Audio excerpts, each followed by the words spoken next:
Welcome to Devotionary, where we make the Bible accessible and applicable.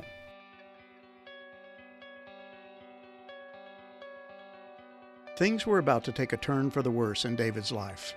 His son Absalom had turned the people against him and was poised to stage a coup that would wrest the kingdom from his hands.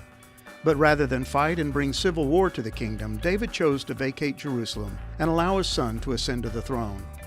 2 Samuel chapter 15, verses 13 through 37, reveals David's somewhat depressing departure from the city, barefoot and with his head covered in mourning.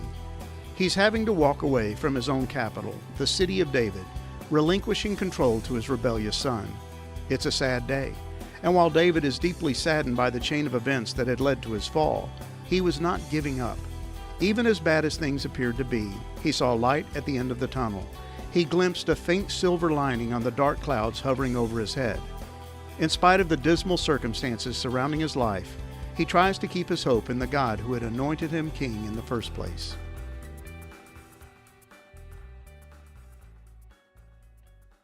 As David made his way out of the city of David, he did so in a state of mourning. He headed east toward the Mount of Olives, barefoot and with his head covered. He led a sizable retinue of household servants, personal bodyguards, members of his royal administration, and armed soldiers. It's interesting to contrast this scene with the one in which David led the way as the Ark of the Covenant was brought into the gates of Jerusalem. At that point, David had been headed in the opposite direction and was in a significantly different mood. He was dancing and leaping, joyfully leading the procession that contained the Ark of God.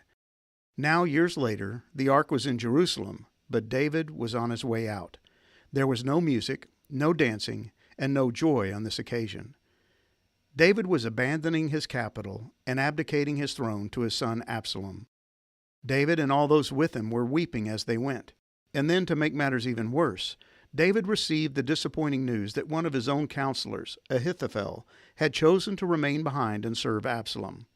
Not only that, we're told Ahithophel was a co-conspirator with Absalom. He was not switching sides at the end. He had played a role in the entire enterprise, providing Absalom with counsel and advice all along the way. David's response was simple, and it came in the form of a prayer. "O Lord, let Ahithophel give Absalom foolish advice." 2 Samuel 15, verse 31. He didn't rant, rave, or hurl invectives against Ahithophel. He simply asked God to turn the wisdom of Ahithophel into foolishness. Then David did what he could to counter the betrayal of Ahithophel. He asked his good friend Hushai to return to the city and act as his eyes and ears, and to serve as an inside source, providing Absalom with advice that directly opposed that of Ahithophel. "Return to Jerusalem and tell Absalom, 'I will now be your advisor, O king, just as I was your father's advisor in the past.' Then you can frustrate and counter Ahithophel's advice." 2 Samuel 15, verse 34. David was down, but not out. He was in mourning, but he was not giving up. He was setting up his own network of spies to provide him with inside information regarding Absalom's plans. He had evidently prearranged with Abiathar and Zadok, the priests, to use their sons as messengers, providing David with much-needed intel about all that went on in the kingdom while he was in exile. As bleak and bad as things looked, David still had friends.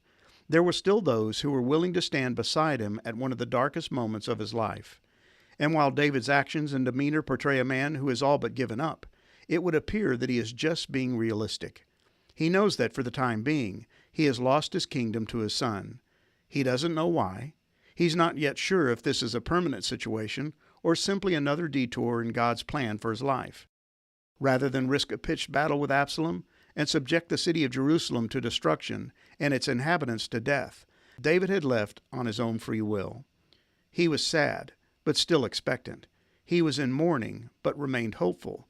He had put in place measures that would provide him with vital intelligence and allow him to influence the actions of Absalom from the inside. The days ahead were going to be difficult for David, and at times very dark.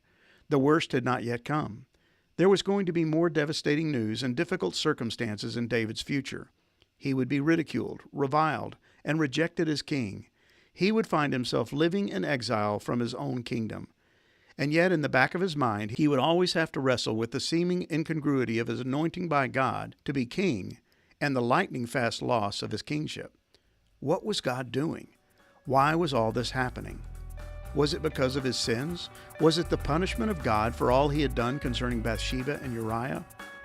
There will be days in the life of every believer that seem to make no sense.